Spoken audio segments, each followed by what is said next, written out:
Reality on the ground, real people, real issues, and we are coming to you live from Zambia. This week is not the usual week we actually have on a daily. This is a different week. It's accountability week.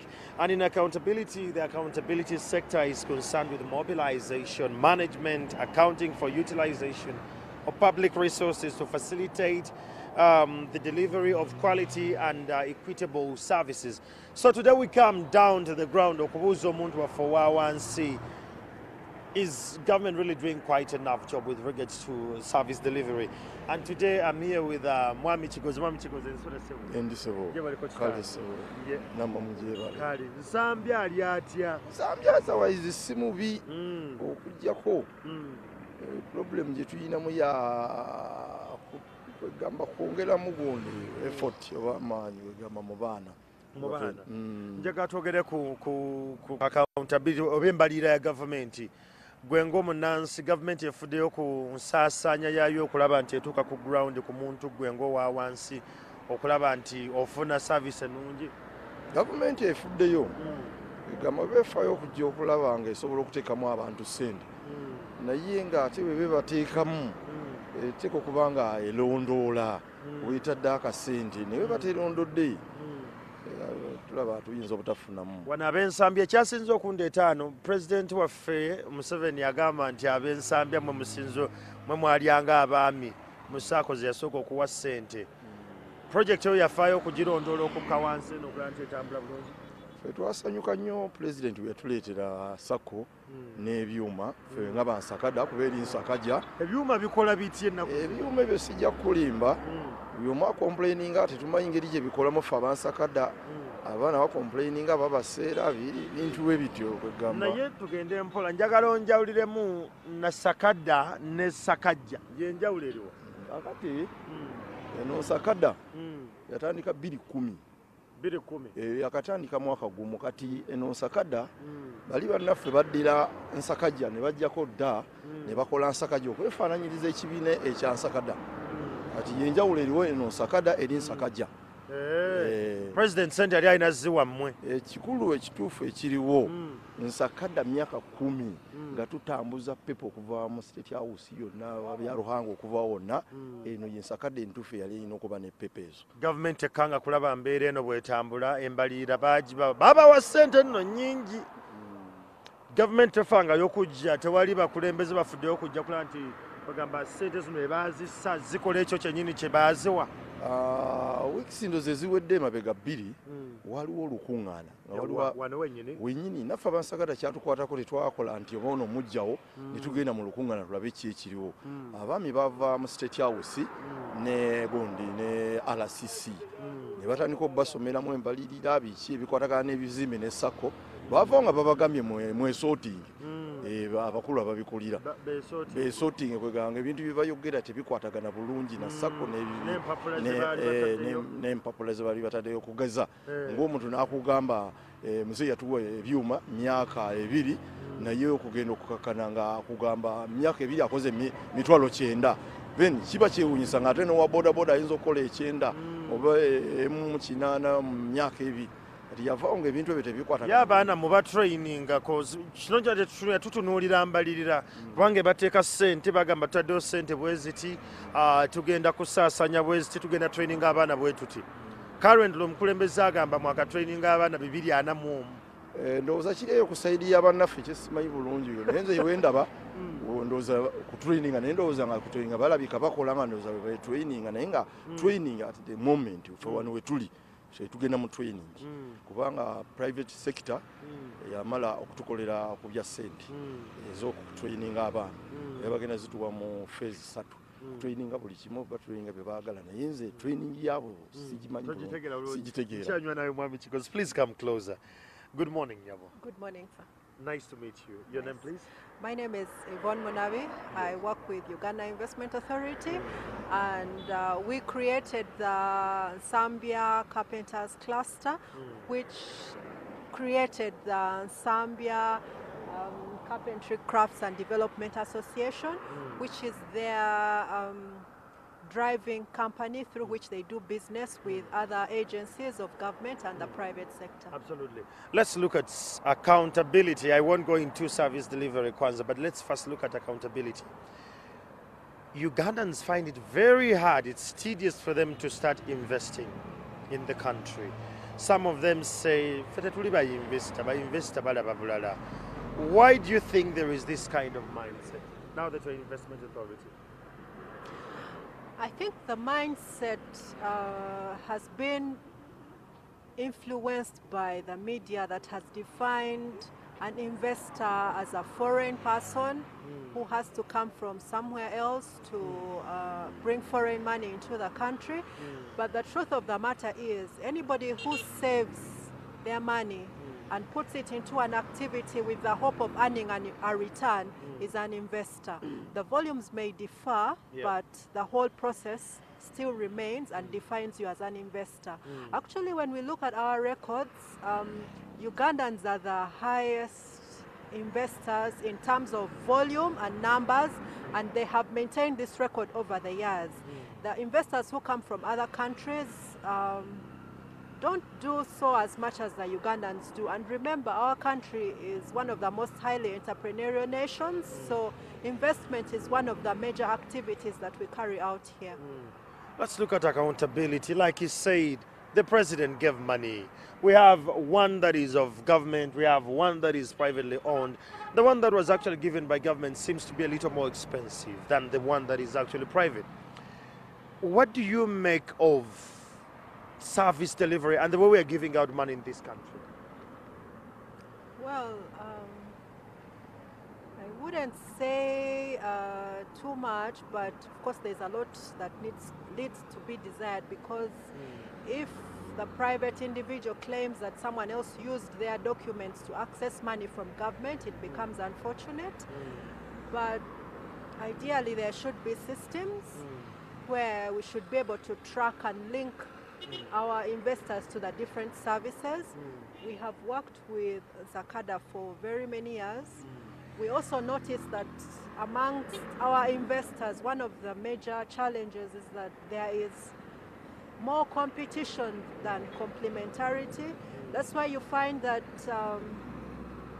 the competition causes this kind of crisis where you find that the government gives money to those who may not have been the ones to receive the money, and it creates a challenge. But again, this comes from the people.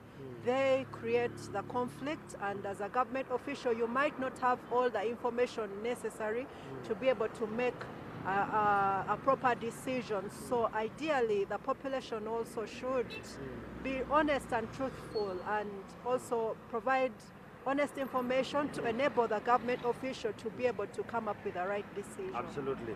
Mwami Kigozi, ffe nga bannansi nga bannayuganda tufaayo okulondoola enteekateeka gavumenti zebeetaddewo, kangeze nti gavumenti ereese ngaano ereese ebyuma ne tulondwe tumanya nti bikola mu bwerufu oba bataddewo eddwaliro ng'eryo, tufaayo nga bannansi gwe engeri gy'okiraba? Ekintu ekyo ffenna kitukwatako, naye nga ebintu ebikwatagana n'obulyake byebintu ebisinze okuzza emabega eggwanga.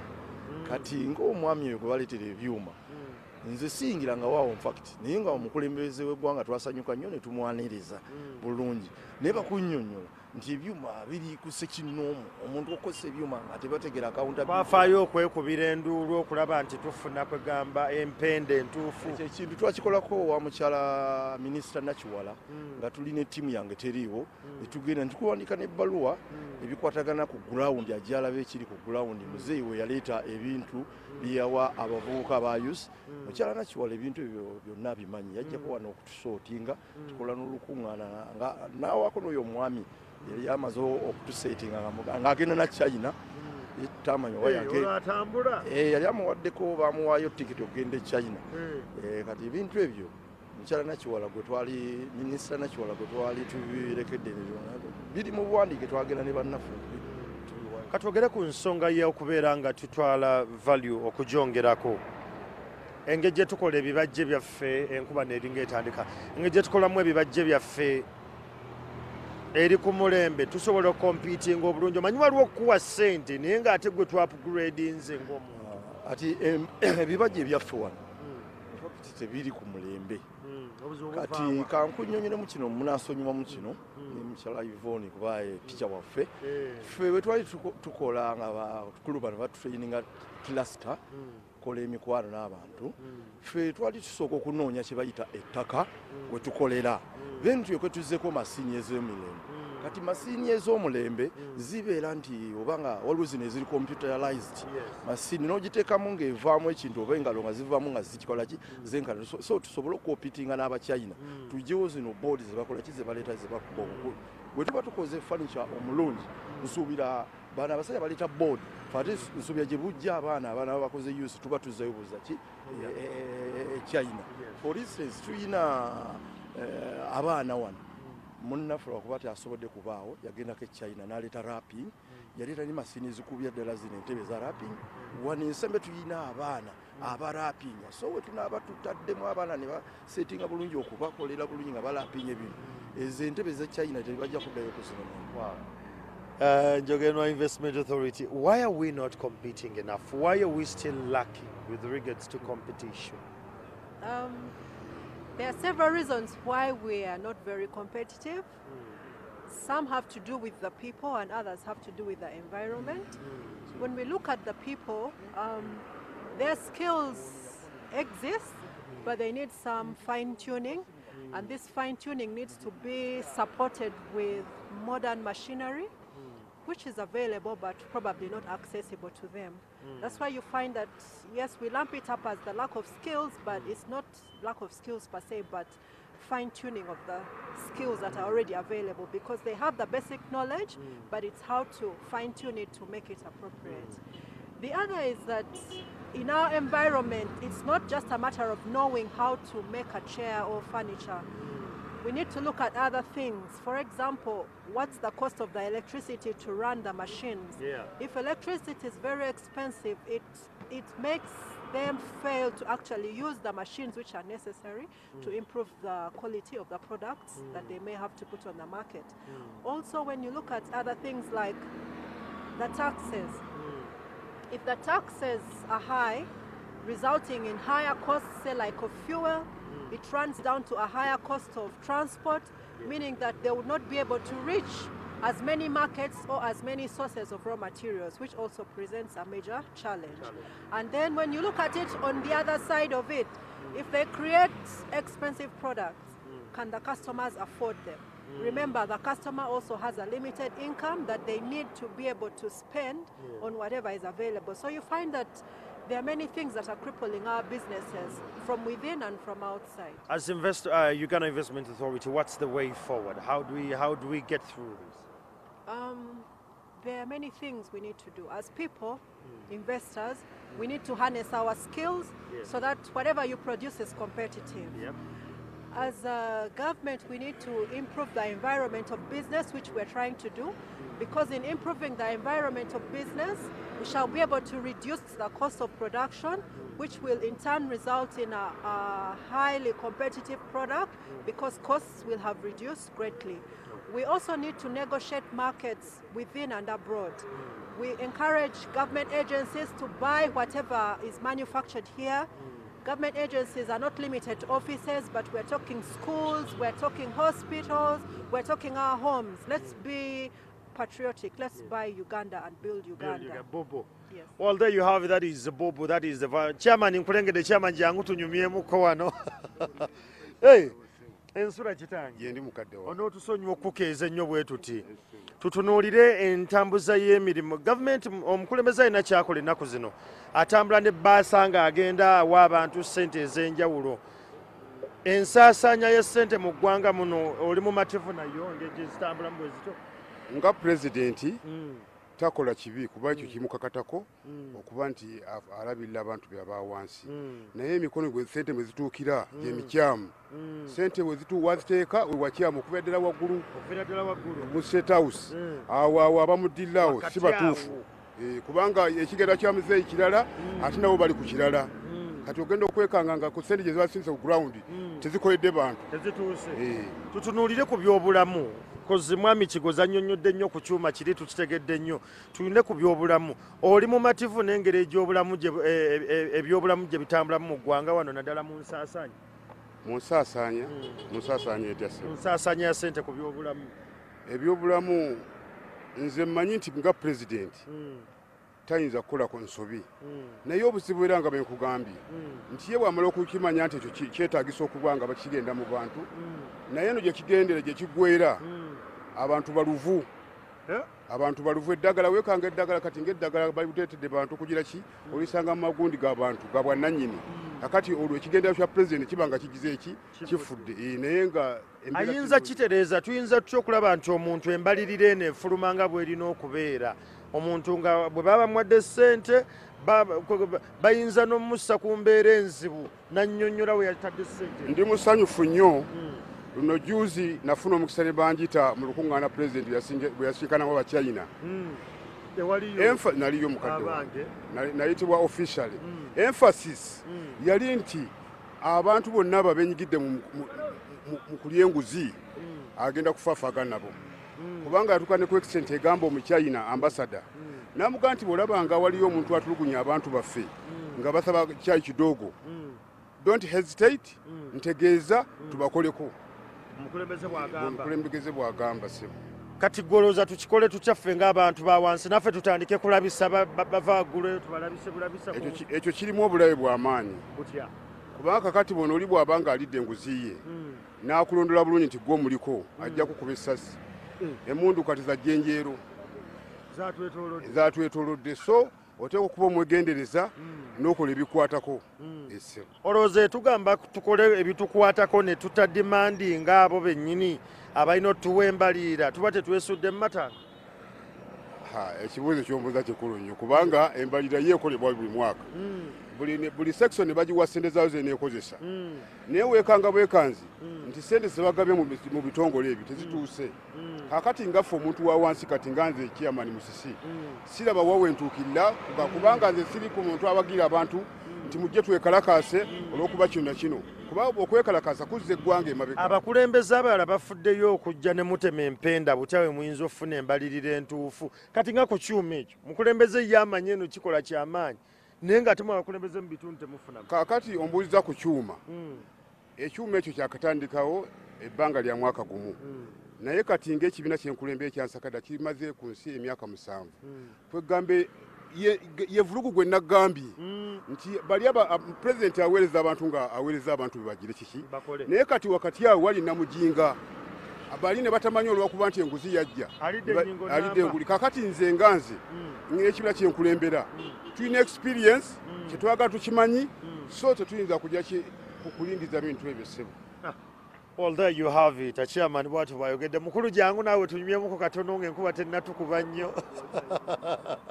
Sebensula yendi taata sembera wano mu kamera bulungi twogera ku nsonga y'embalirira ng'eggwanga naye kituli mu nsonga y'ambalirira oli mumativu n'engeri ssente gye zitambula mu ggwanga mu naddala za gavumenti siri mumativu lwaki olw'ensonga nti sekita singa sekita zikola nga bwe zandikoze n'alibadde mu mativu kyolowooza lwaki sekita tezikola bulungi abakozi nyinza okukuleetera ekyokulabirako omukyalo ono gwolaba ayimiridde wano mulaba wa Uganda Investment Authority naye kyemmanyi nga omuntu ku bubwe yakoze ogugwe otulaba wano tewali tusanze nga tuli bwe tuti naye ye ng'ono omukyala yakka paka ku ground era amanyi ebiri ku ground naddala ey'ensambya kubanga kati wenjogera ffe tuli ba investor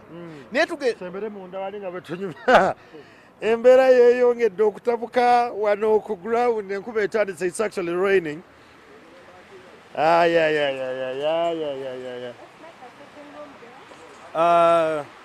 we can still talk from here sobola okunyumiza wano kulw'embeera y'obudde obadde okyayogera mukama wange mbadde nkyakugamba nti kati omukyalo ono lwaki nkikugambye bwe ntyo bw'omubuuza nsambya amumanyi nga gwa bbiri kubanga yagezaako nnyo okukka ku ground ng'atunoonya atuyigga n'alaba abatuufu n'alaba n'abatali baki n'asalawo okgenda n'abatuufu era bw'ogenda ewaabwe mu fayiro ya Nsambya osangayo fayiro ng'ejjudde kubanga agezaako yo okutuukira ddala ku ki ate n'anoonyereza ate tanoonyereza ku Nsakada yokka buli wamu n'ava wansi n'atuuka waggulu anoonya kiki paka lwe yakifuna era bwe yakifuna yatandika okututegekera emisomo era olungubangu okutulaba bwoti ono kwagamba abantu omukulembeze afuna abantu batuuka ku ground abakola yes kubanga olaba ebyuma olwedda be boogerako yali nsobi ya butajja ku ground jangu ku ground yonoonyereze kituufu ekintu kino wengendo kissa weewo nyinza okubuulira story empanvu jajimpa olulala embeera ekiseeko. Well, there we have it. It has started to rain, and where we are, it's quite a dark place, but we had a couple of issues discussed here. Well, the lady from Uganda Investment Authority said we need leakages back and forth to have better accountability. We need a better market. And when we came to the traders themselves, they said that the president and the entire institution needs a clear working systems and people who actually get on the ground. So that's all I have for you from on the ground. Back to you guys in studio, but it's very cold and it's a very chilly morning. This is Morning at 10 TV.